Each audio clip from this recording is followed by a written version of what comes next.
Hey, this is Robert from Merit Web Project, and continuing on the theme of personality spectrum analysis, I have pulled up an alternate set of fabricated but real results, and these results are a little bit different than the previous ones we've been looking at for the first three videos. The reason I pulled these up is because much more graphic information. I'm kind of just letting this whole thing go where it goes, and I'm going to go back through and create the exam from the videos afterward, because the personality spectrum analysis is so broad, it's so huge, it's so relevant to every counseling situation. I'm going to pull a number of results in here that I can fabricate that will help you. These are results that are realistic in their exposure of the client, and I want you to take your time, go through here. This report will help you reconstruct a person from the ground up. There will probably end up being some philosophical and theoretical videos that come out of this.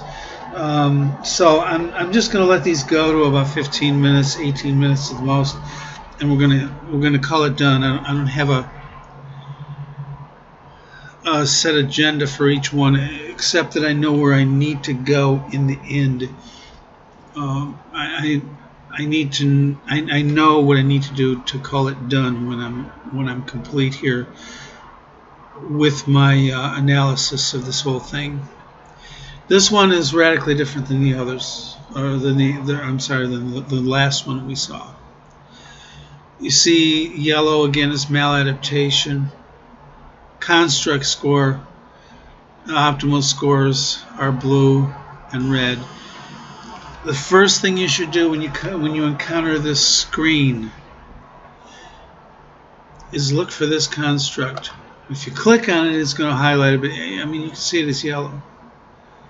Look at this. We're talking 120 range for HIS, histrionic. Okay? The histrionic score is 120. That's out there. That's the, well, let's see. I'm not going to go pull it up. Okay, fine. You can go pull it up because I just put this in. Statistical information. Percentile 120.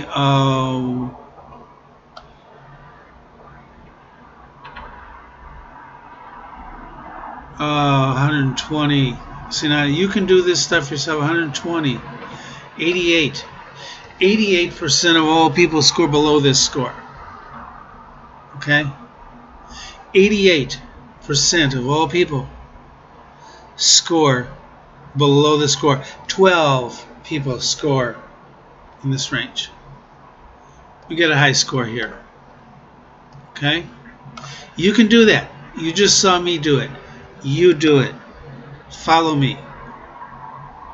We got 105 here. That's marginal. We got 109. What I'm doing right now is walking you through what I do when I look at these. You got paranoid. You got histrionic. You got narcissistic. You got maladaptation. You're going to have narcissistic, histrionic is the highest maladaptations. Now remember, those are maladaptations. The construct is the more complete,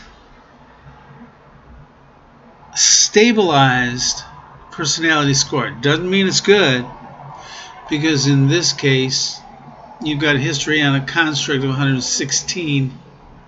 Hidden neighbor narcissistic is 118. And you've got the histrionic score here of 120. This just simply tells you the power of that particular score.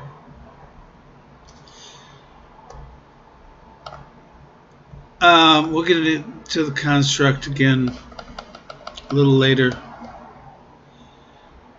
This score here is really a mess. You see the red. And I'm working my way down to the summary statement. That's where we should be right now, summarizing this whole thing. But on the way, I want to show you this particular set of results and what we're looking at. You already saw it up here. You saw it right here when you came in. When you walked in the door, you saw that elevated maladaptation score. 120 on the scale, right over here, 120. Can't avoid that. You go down here, can't avoid it. There it is, red. The others we looked at, 105, 109. Oh, they're kind of hanging around. But this. Now we look over here, constructs. We've got a narcissistic base, a narcissistic elevation here, optimal narcissism here. Narcissism is a key component in this histrionic case.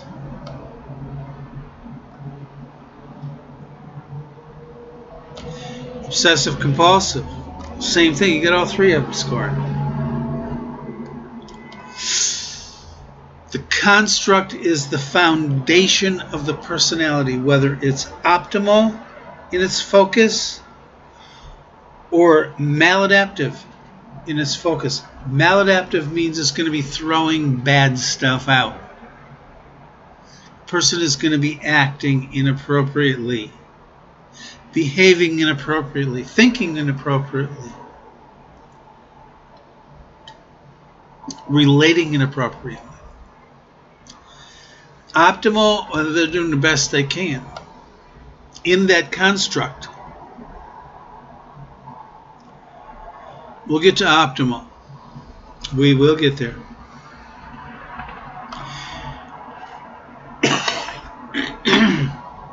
You will notice that this person has a lot of constructs.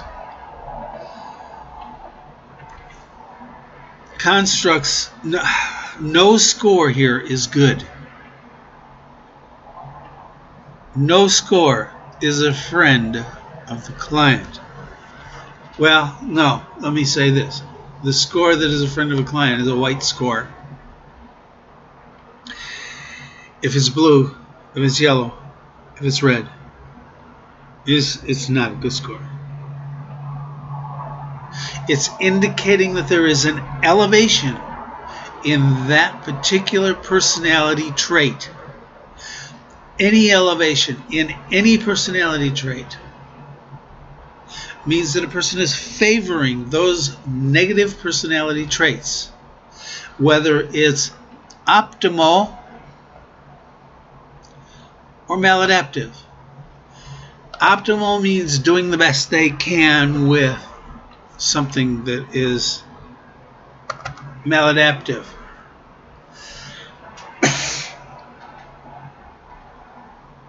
You see the 114. It's better than the 109. This is a good thing. But it's still a focus on narcissism. We look at borderline. We got a 90, 97, and 93. All three of them under 105. This indicates that this person has no borderline characteristics. Antisocial, 102, 104, 98. No antisocial personality characteristics. They white out. Those two, it's only two they white out. They don't have a construct up here. They don't have an optimal score up here, a maladaptation. Oh yeah, it's kind of an odd situation, but it's there. All right. The place I want to go is just this summary statement. Obviously, in a computerized format, everything is fabricated. It's formulated as complex as it might need to be around the scores that are presented. This first paragraph deals with the number of areas that a person is scored in. This person is scored in 10 areas. 4 of those are maladaptations. 6 are constructs. Okay, 3 maladaptations will be presented below in an extraordinarily complex array. You can go to the help section and pull up all 4 of these, 6, 8, whatever a person scores. You can pull them all up. They're there. You can pull them all up. Look at them. Might be helpful. John's global personality crisis. Let's go back up there and look at that. It's up here. Global personality dysfunction index, 102. Hadn't got one. Okay? Got to get 105, 110, somewhere around there before it starts to look really bad. So we aren't expecting that he has a global personality dysfunction. Dysfunction means it's not functioning. It doesn't mean good or bad. It means it's broke. With a score of 102, John's personality is not broke. It's cohesive. It's showing us something other than what we could see if a bomb went off. A bomb has not gone off in this personality. If a bomb has gone off in this personality, you will see that it's listed in red here. It may or may not throw a cluster. If it throws a cluster, you're going to get a score for that. And you can start to deal with it. We'll look at those. We'll find one to deal with it. John's personality is intact. That's what this tells us. His personality is intact. As messed up as things may be, his personality is not fractured. It's not dysfunctional. These sentences here, we'll note that there are 10 of them,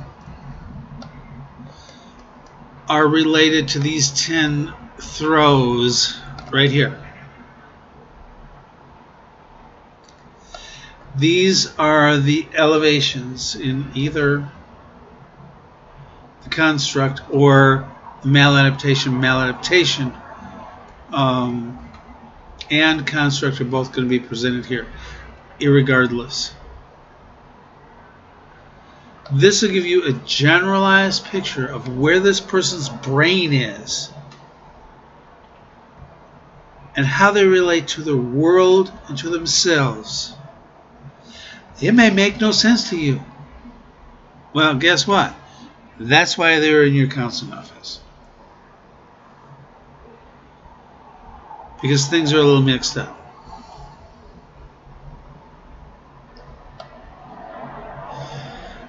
I think before I go to the, let's see here.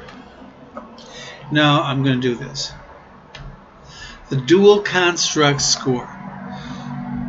Most of the time you're going to get a dual construct score. And that relates, again, back up to here. The dual construct score here is going to be 118, 116. The two highest constructs. And next video we're going to get into what a construct is. I told you, histrionic, narcissistic. This is a summary statement of what those two mean combined together. The essential tendencies of the histrionic, narcissistic personality. Dual construct when placed under stress. It's different when they're not under stress. This person's under stress. manifests a pervasive and excessive emotionality and attention-seeking behavior. That's the histrionic part. Combined with, you see the words combined with in the dual construct statement? You're switching from one to the other. So the first one we have here is histrionic. The second is grandiosity, need for admiration, a lack of empathy. That's the narcissism. So this person, the guts of their personality, under stress, they have a pervasive and excessive emotionality, attention-seeking behavior, combined with grandiosity and need for admiration and lack of empathy. That's the person dealing with right there. That's what you can expect to come out of the interaction that you have with them in counseling situations. When they're not under stress, this may be diminished, especially as therapy goes on. So, we're at about 16 minutes. We're going to stop there for this session, and we'll jump in next time with another one.